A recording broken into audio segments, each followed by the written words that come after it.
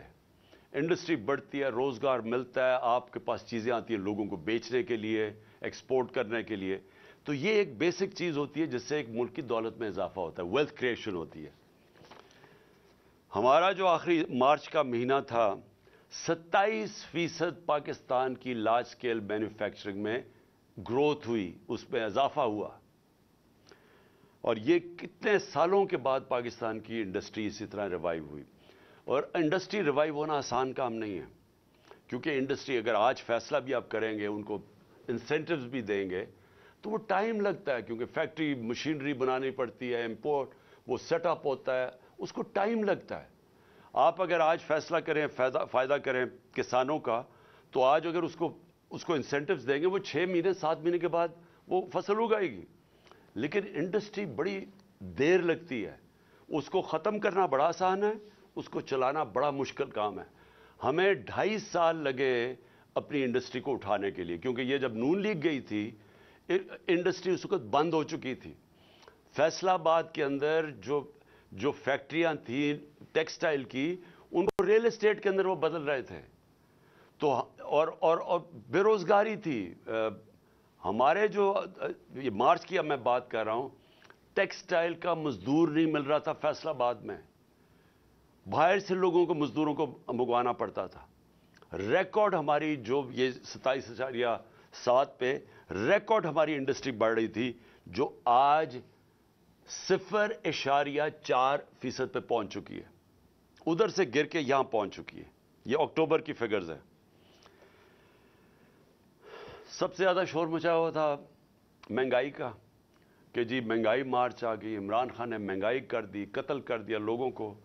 مجھے افسوس سے کہنا پڑتا ہے کہ وہ چینلز جو آج چپ کر کے بیٹھی ہوئی ہیں، سناٹا چھایا ہوا ہے وہاں، بول نہیں رہے، وہ ان کو عمران خان کی گھڑی کی پڑی ہوئی ہے۔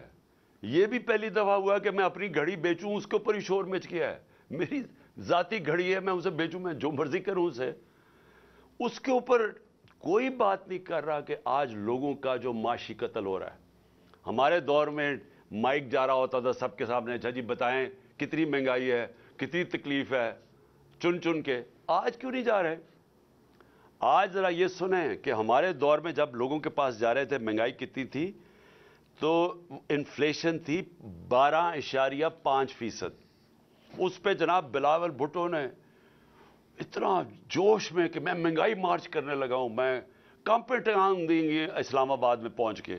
تو آج مہنگائی کدھر پہنچی ہے؟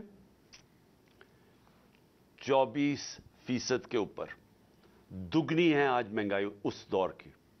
کوئی کسی کو فکر نہیں ہے کہ مہنگائی میں کیا ہو رہا ہے۔ 50 سال میں سب سے زیادہ مہنگائی ہے آج پاکستان میں۔ کتنے لوگ یہ، کتنے ہیں وہ میڈیا ہاؤسز اپنے ضمیر جگائیں۔ پیسہ سب کچھ نہیں ہے، پیسے کے پیچھے چوروں کی نہ مدد کریں، اس ملک میں چوروں کا نہ بچائیں اپنے پیسے ضمیر بیچ کے۔ آج دگنی مہنگائی ہے، اور کون سی قیامت آ گئی کہ تب سے اور اب میں کتنا مہنگائی اصل تو ہوئی تھی تیل کی وجہ سے۔ ہم کیوں پھنسے ہوئے تھے؟ امپورٹڈ مہنگائی تھی، دنیا میں تیل کی قیمت بڑھ گئی تھی، کرونا کی وجہ سے سپلائی شارٹیجز تھے۔ تو آج انٹرنیشنل مارکیٹ میں تیل کی قیمت کیا ہے؟ $80 سے بھی نیچے آ گئی ہے۔ آج $70 اور $80 کے بیچ میں قیمت ہے۔ ہمارے دور میں $103 سے $115 تک تیل کی قیمت تھی، جس کی وجہ سے ہمیں مشکل پڑی ہوئی تھی مہنگائی روکنے کے لیے۔ تو ہم جب کہتے تھے کہ باہر سے مہنگائی ہے، تب تو کوئی نہیں سنتا تھا۔ اور آج یہی لوگ جب کہ نیچے آ چکی ہے تیل کی قیمت اور آج مہنگائی آسمانوں پہ ہے، آج سناٹا ہے۔ آج ہمارے دور میں جو پٹرول اور ڈیزل تھا وہ $150 لیٹر پہ تھا، آج کوئی $234 پہ ایک ہے، 224 پہ ایک ہے، 236 پہ ڈیزل ہے۔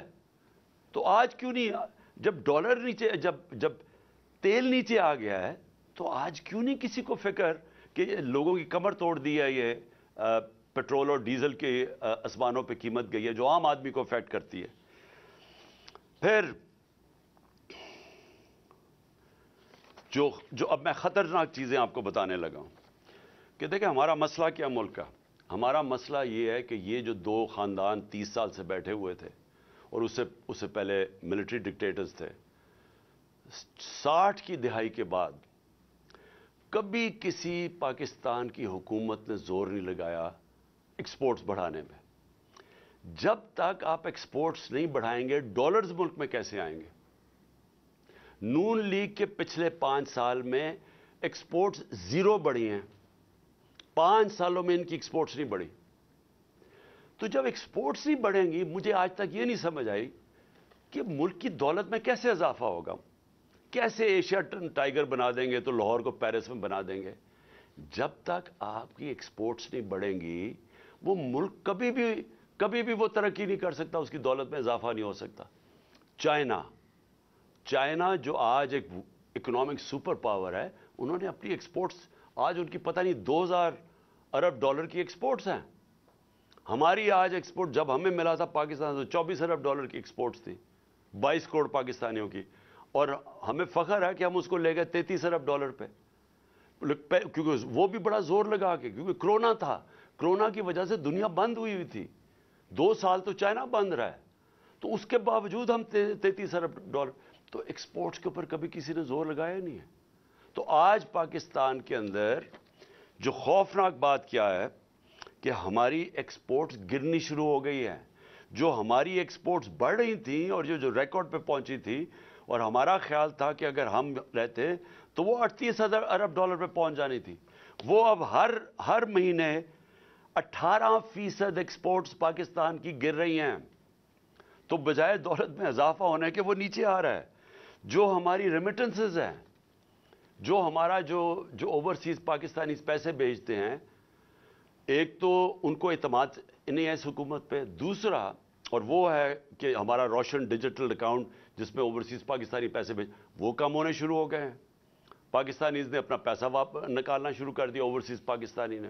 اور دوسرا کہ جب اتنا بڑا فرق آ جائے آفیشل ڈالر کی ریٹ میں اور مارکیٹ ریٹ میں، تو وہ تو ایک دم سیدھا ہی اس کا فرق پڑے گا ریمیٹنسز میں. تو جب ڈالر ہمارے ملک میں کم آنے شروع ہو جائیں تو اس سے سب سے بڑا سوال یہ ہوتا ہے کہ اب ہم اپنے قرضوں کی قسطیں کیسے ادا کریں گے. اگر ہم جو کوشش پوری پالیسی تھی کہ ڈالرز ہمارے بڑھیں، ریمیٹنسز بھی آئیں اور ایکسپورٹس ہماری بڑھیں جو بڑھ رہی تھی، اور پھر ہماری کوشش یہ تھی کہ آئی ٹی کی ایکسپورٹس بڑھائیں جو 75% ہم نے بڑھائی تھی، جو فیوچر ٹیکنالوجی کا ہے. اور اس کے علاوہ جو انویسٹمنٹ لے کے آنی تھی، جو ہم نے اسپیشل اکنامک زونز بنائے ہوئے تھے جدھر سے ہم نے انویسٹمنٹ لے کے آنی تھی، اور چائنا سے ہماری بڑی آگے بات چل چکی تھی. بدقسمتی سے چائنا نے 2 سال پھر سے بند ہو گیا چائنا. تو وہ چائنا آنا جانا ہی ناممکن ہو گیا، ان کی جو کوارنٹین لاز ایسے تھے. تو جو ہم نے ان سے اپنی اسپیشل اکنامک زونز میں انویسٹمنٹ کروانی تھی، اس سے بھی ہمارے ڈالر کی انٹیک بڑھانی تھی.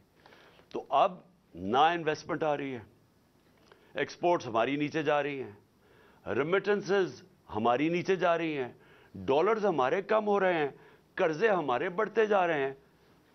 تو کس نے ادا کرنی ہے؟ آج جدھر پاکستان کھڑا ہے، ہم یہ کیسے قسطیں ادا کریں گے؟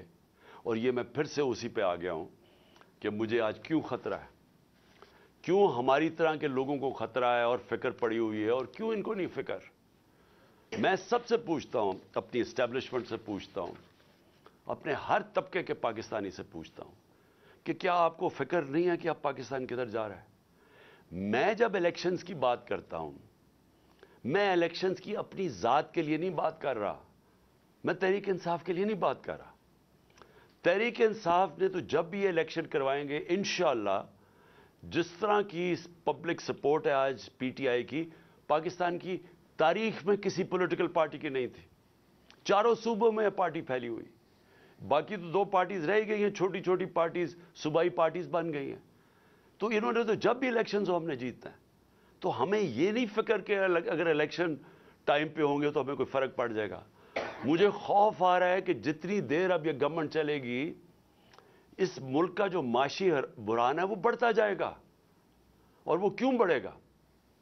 کیونکہ جب تک ملک میں پولیٹیکل سٹیبلٹی نہیں آتی، سیاسی طور پہ ملک میں استحکام نہیں آتا، تو معاشی طور پہ تو استحکام آ ہی نہیں سکتا. ساری دنیا کی کامن سینس ہے کہ معیشت تب ترقی کرتی ہے جب سرٹنٹی ہوتی ہے، جب استحکام ہوتا ہے. میں اگر آج بزنس مین ہوں، میں آج ایک انویسٹر ہوں، میں تو تب پیسہ لگاؤں گا جب مجھے پتا چلے گا کہ یہ 4-5 سال کی حکومت چل رہی ہے، اور میرا آج اگر پیسہ لگاؤں گا تو 2-3 سال کے بعد جب مجھے اس کا نفع آنا شروع ہوگا. مجھے جب یہی نہیں پتا کہ 6 مہینے میں کیا ہوگا اور اگلے 8 مہینے میں کیا ہوگا، کون پیسہ لگانے لگا ہے؟ اوپر سے پاکستان کی، جس طرح میں نے کہا، جب کریڈٹ ریٹنگ ہی گر گئی ہے، جب پاکستان کے رسک ڈیفالٹ اتنی 100% تک پہنچ چکی ہے، تو کسی نے پیسہ ہی نہیں دینا. نہ کسی کمرشل بینک نے پیسہ دینا ہے، نہ کسی انویسٹر نے آنا ہے. تو یہ تو ان کے پاس تو اب کوئی روڈ میپ ہی نہیں ہے. ان کی تو صرف اب ایک کوشش ہو رہی ہے، اور کوشش ان کی اب آج کیا ہے؟ کوشش بڑی سیدھی ہے. کوشش ہے کہ نہ میچ اب یہ کھیل نہیں سکتے. 36 جو بائی الیکشنز ہوئے تھے ان میں سے 29 پاکستان پی ٹی آئی جیت گئی ہے. اس کے باوجود کہ ان کے پاس پوری اسٹیٹ مشینری تھی، ان کے ساتھ پورا جو اس ملک کی الیکشن کمیشن ہے، جس نے بے شرمی سے جس طرح انہوں نے ان کی مدد کی، اور اسٹیبلشمنٹ ان کے ساتھ تھی. ہمیں کہا گیا تھا نا جی سلیکٹڈ ہے، تو اب تو کسی میں شک نہیں ہونا چاہیے نا کہ کون سلیکٹڈ ہے، جس کے ساتھ ان سب کے ساتھ سارے ملک کے جو بھی اس ملک کے پاور ہاؤسز تھے وہ ان کے ساتھ کھڑے تھے، اس کے باوجود 75% by elections P T I جیتی ہے۔ اب اس خوف سے انہوں نے الیکشن نہیں کروانے۔ نواز شریف وہاں باہر بیٹھا ہوا ہے، اس نے وہ الٹا لٹک جائے گا، الیکشن نہیں کروائے گا، کیونکہ اسے پتا ہے الیکشن میں رزلٹ ان سے بہت برا ہونا ہے، لہٰذا یہ ڈیلے کرنا چاہتے ہیں۔ ان کی تو اگر کوشش ہو تو یہ تو اس سے بھی آگے جانا چاہتے ہیں۔ تو اگر یہ الیکشن نہیں ہوگا، تحریک انصاف کا نقصان نہیں ہونے لگا، ملک کا نقصان ہو رہا ہے۔ ملک جس تیزی سے نیچے جا رہا ہے، مجھے چھوڑیں، باہر کے کوئی بھی انڈیپینڈنٹ جو معیشت کے تجزیہ کار ہیں کسی سے پوچھ لیں، یہ جو موڈیز اور فچ جو کریڈٹ ریٹنگ کرتے ہیں دنیا میں ملکوں کی، کیا وہ تو ہمارے ساتھ نہیں ہیں جو کہہ رہے ہیں کہ آج پاکستان کی ریٹنگ بالکل نیچے گر چکی ہے؟ جو آج اگر ہماری جو سی اے ڈی ہے، جو ہمارا جو جو کریڈٹ رسک ہے آج پاکستان کی، جو آج 100% پہ پہنچ چکی ہے، تو وہ تو ہمارے نہیں ہے۔ اس کا مطلب ساری چیزیں بتا رہے ہیں کہ ملک جا رہا ہے اس وقت معاشی تباہی کی طرف، اور اس کو نکالے گا صرف الیکشن۔ اب یہ کیا کوشش کر رہے ہیں، میں قوم کے سامنے آخر میں یہ بات رکھنا چاہتا ہوں، ان کی کوشش کیا ہے؟ ان کی نمبر 1 کوشش یہ ہے کہ ان کے سارے کرپشن کے کیسز ختم ہوں۔ مجھے بڑے افسوس سے کہنا پڑتا ہے کہ ان کو NRO 2 دیا گیا، اور جس نے دیا ہم سب جانتے ہیں کس نے ان کو NRO 2 دیا۔ NRO 1 جنرل مشرف نے دیا، NRO 2 ادھر جو ملک کا طاقت میں تھا اس نے دیا، اور اس کی وجہ سے کیا ہوا ہے کہ سارے کرپشن کے کیسز ان کے ختم ہو رہے ہیں ایک ایک کے، اور وہ کرپشن کیسز جو ان کے دور میں بنے ہوئے تھے، یہ کیسز ہمارے دور میں نہیں، سوائے شہباز شریف کے کیسز جو ایف آئی کا کیس تھا، اور جو وہ ٹی ٹی کا کیس 24 ارب کے جو اس خاندان پہ کیسز تھے، باقی سارے کیسز ان کے پرانے کیسز تھے۔ سارے کیسز باری باری معاف ہو رہے ہیں۔ انہوں نے NRO 2 اپنے آپ کو NRO 2 جو کہ اسمبلی کے اندر قانون پاس کر کے جو نیب میں ترمیم کی ہے، اب یہ سب بچ جائیں گے، اور یہی مقصد ان کا آنے کا تھا۔ ملک کا پھر سے ان کو کوئی فکر نہیں ہے کہ ان کے پیسے باہر پڑے ہیں، تو ان کو کرپشن کے اپنے کیسز معاف کروائیں گے ایک ایک کر کے۔ ہر روز ہم دیکھتے ہیں کہ کبھی وہ پہلے مریم بچ گئی، پھر اس کے بعد وہ اسحاق ڈار آیا، وہ ڈرائی کلین ہو گیا، اس کے بعد اب یہ رانا ثناء اللہ کو بھی انہوں نے فیصلہ کیا کہ جی یہ تو بالکل ہی صاف اور شفاف ہو گیا، اور پھر اب سلمان شہباز صاحب لندن سے واپس آ رہے ہیں، جو کہ مفرور تھا۔ کس چیز پہ مفرور تھا؟ کیونکہ یہ اس کی کمپنی تھی رمضان کا، یہ ڈائریکٹلی اس کا CEO یا ڈائریکٹر تھا۔ 16 ارب روپے کے انہوں نے نوکروں کے نام پہ پیسہ لیا اور ان کی فیملی میں ڈسٹریبیوٹ ہوا۔ کوئی بھی دنیا میں اس کیس میں نہیں بچ سکتا تھا، اور وہ اس لیے ایک دم جب اسے پتا چلا وہ باہر بھاگ گیا، اور اب وہ واپس آ گیا ہے کیونکہ وہ بھی ڈرائی کلین ہوگا۔ 4 گواہ مر چکے ہیں، جیسی ان کی حکومت آئی 4 گواہ اس کیس میں، مقصود چپڑاسی والے کیس میں مر چکے ہیں۔ مقصود چپڑاسی بھی بیچارہ مر چکا ہے، ڈاکٹر رضوان بھی مر چکے ہیں جو انویسٹیگیٹر تھے، تو ادھر سے بھی پاک ہو جائیں گے اب، اس لیے وہ واپس آ گیا ہے۔ اور جو ٹی ٹی کے کیس ہیں، جو انہوں نے فلودہ والا اور وغیرہ کے نام اور پتہ نہیں چینی والا کے نام پہ، جو کبھی پاکستان سے باہر بھی نہیں گئے تھے، انہوں نے ان کے پاسپورٹ لے کے تو اربوں روپیہ ان کے نام پہ پاکستان منگوایا، وہ بھی اب سارے کیسز میں ڈرائی کلین ہو جائے گی، کیونکہ نیب کا اپنا اوپر آدمی انہوں نے رکھ دیا ہے، FIA کا انہوں نے اپنے دونوں ادارے تباہ کر دیے ہیں صرف اپنے آپ کو بچانے کے لیے۔ اور باقی ان 2 اداروں کا یہ کام اب ہے کہ کیوں یہ ٹائم چاہتے ہیں؟ یہ ٹائم اس لیے چاہتے ہیں کہ تحریک انصاف کے اوپر کیسز کیے جائیں، عمران خان کو ڈسکوالیفائی کیا جائے، کیسز ڈھونڈو کسی طرح اس کو ڈسکوالیفائی کیا جائے۔ اپنا انہوں نے ایک بددیانت دار الیکشن کمشنر بٹھایا ہوا ہے، کبھی کسی ملک کی تاریخ میں ایسا نہیں ہوا کہ وہ ایک آدمی 2.5 سال سے ہمارے خلاف فیصلے کر رہا ہے. ہم 8 دفعہ عدالت میں گئے ہیں اس کے فیصلوں کے خلاف, انہوں نے اوور ٹرن کر دیا, اس کے فیصلے رد کر دیے. ہم سپریم جوڈیشل کاؤنسل میں اس کو لے کے گئے ہوئے ہیں, ہم نے اس کے اوپر کیسز کیے ہوئے ہیں, ہمارے کیسز نہیں سنے جا رہے اور وہ ہمارے اوپر کیسز پہ کیسز کیے جا رہے ہیں, اور صرف ایک پوائنٹ ایجنڈا ہے کہ مجھے ڈسکوالیفائی کرے اور ہماری پارٹی کو نقصان پہنچائے. ایک منٹ. اور میں جو اس کے ساتھ ساتھ جو سب سے بڑا جو میں آخر میں بات کرنا چاہتا ہوں وہ اعظم سواتی کی ہے. میں سمجھتا ہوں کہ ایسا میں نے اپنے ملک میں مارشل لاز میں ایسے حالات نہیں دیکھے جو اعظم سواتی سے ہو رہا ہے. اعظم سواتی کا قصور کیا تھا؟ اس نے ایک ٹویٹ کی جس نے اس نے جنرل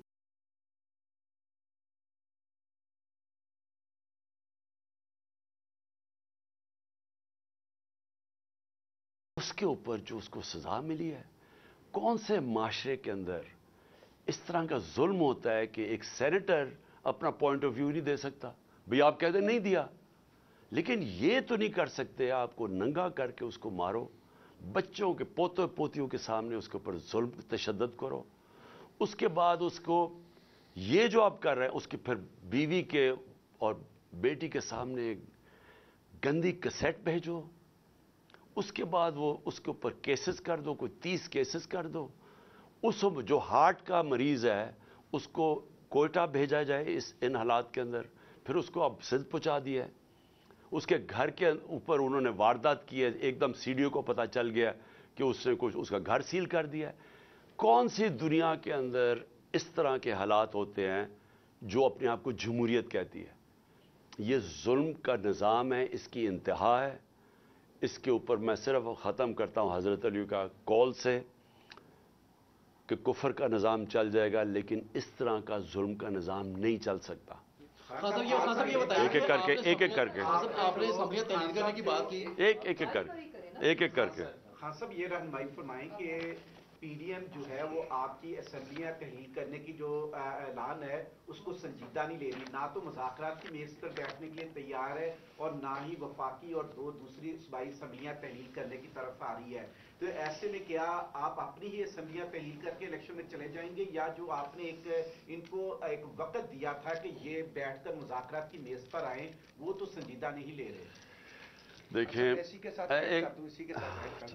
آپ نے یہ بات کی ہے کہ کافی الیکشن تاخیر سے کروانا چاہ رہے ہیں اور یہ بالکل نظر بھی آ رہا ہے کہ وہ بھی لیٹ کرنا چاہ رہے ہیں. خان صاحب اس پہ آپ کی پارٹی کا کیا موقف ہوگا؟ کیا آپ کوئی اگریسو موڈ کے اندر آگے آئیں گے احتجاج میں, یا جیسے ابھی آج کل ہلکا پھلکا ہلکے مختلف کانسٹیچوئنسیز کے اندر احتجاج کر رہے ہیں یہ جاری رکھیں, یا کوئی بڑی کال دینے جا رہے ہیں آپ آگے؟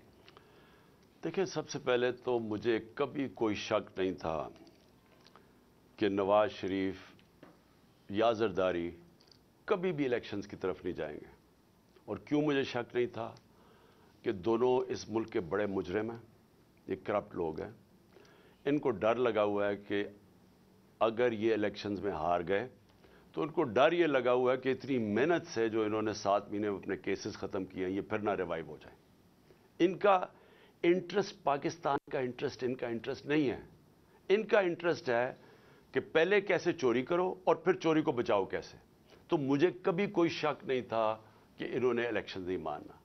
میری کوشش یہ ہے کہ اس ملک کے جو ادارے ہیں وہ اس وقت ملک کا سوچیں. یہ میں عمران خان اپنا نہیں سوچ رہا, مجھے اپنے ملک کا خوف آیا ہوا ہے. اور اگر یہ ملک خدا نہ خواستہ جس طرف تیزی سے جا رہا ہے, جو دنیا کہہ رہی ہے آپ کے ڈیفالٹ کی طرف جا رہا ہے, اگر یہ ادھر چلا گیا, اگر کسی نے مثلا یہ ہوپ کر رہے ہیں کہ آئی ایم ایف یا چائنا بیل آؤٹ کر دے گی, اگر انہوں نے نہ کیا تو یہ ملک کی جو حالات ہوں گے یہ سارا ملک افیکٹ ہوگا. ہر وہ آدمی جس کا جینا مرنا پاکستان میں وہ افیکٹ ہوگا, سوائے وہ جنہوں نے ڈالرز میں اپنے پیسے باہر رکھے ہوئے ہیں. لہٰذا میں نے جب یہ فیصلہ کیا تھا مجھے پتا تھا انہوں نے نہیں الیکشن کروانے, اس لیے ہمارا پلان پورا وہی ہے. جب میری تیاری ہوگی, میں نے آپ کو کہا دسمبر میں انشاءاللہ ہو جائے گی, میں اپنے وہی جو میں نے اناؤنس کیا اسی پہ میں چلوں گا, میں یہ اسمبلی سے نکل جاؤں گا. یہ بتائیے کہ اعظم سواتی کے خلاف اسلام آباد میں مقدمہ درج ہوتا ہے, بلوچستان میں ہوتا ہے, پھر ان کو اٹھا کر سندھ میں لے گئے ہیں. شہباز گل کے خلاف مقدمہ درج ہوئے. اس بار تو ان کے خلاف لاہور کے اندر مقدمہ درج کیا گیا جہاں پر پی ٹی آئی اور کافری کی مشترکہ حکومت ہے. ان کے خلاف جو مقدمہ درج اگر کیا خان پریس اس میں انوالو تھے اور عمران خان نے جو اب تک کی صورتحال ہے اس پر اپنی حکمت عملی، اپنا لاہ عمل، اپنا نقطہ نظر سامنے رکھا. موجودہ حکومت کو انہوں نے شدید تنقید کا نشانہ بنایا. انہوں نے کہا کہ موجودہ دور میں جو مہنگائی ہے اسے وہ شدید تنقید کا نشانہ بناتے ہیں. انہوں نے کہا کہ کسی کو مہنگائی کی نہیں، ان کی گھڑی کی پڑی ہے. جو گھڑی کا سکینڈل سامنے آیا ہے اس کے حوالے سے انہوں نے کہا کہ یہ ان کی ذاتی گھڑی ہے، وہ بیچیں جو مرضی کریں. اور ایک پوری حکمت عملی کے تحت چوروں کا ٹولہ مسلط کر دیا گیا ہے. پاکستان دیوالیہ ہو گیا تو جن لوگوں کا پیسہ باہر پڑا ہوا تھا انہیں فرق نہیں پڑے گا. پاکستان ڈیفالٹ کر جائے گا تو کوئی بیرونی سرمایہ کاری نہیں ہوگی. اپنے دور حکومت میں کچھ اعداد و شمار بھی انہوں نے سامنے رکھے. ساتھ ہی ساتھ ان کا کہنا تھا کہ مجھے ایک حکمت عملی کے تحت مقدمات میں پھنسا کر نااہل کروانے کی کوشش کی جا رہی ہے. عمران خان کا کہنا تھا کہ سب جانتے ہیں کہ ایک طاقتور نے انہیں NRO2 دیا.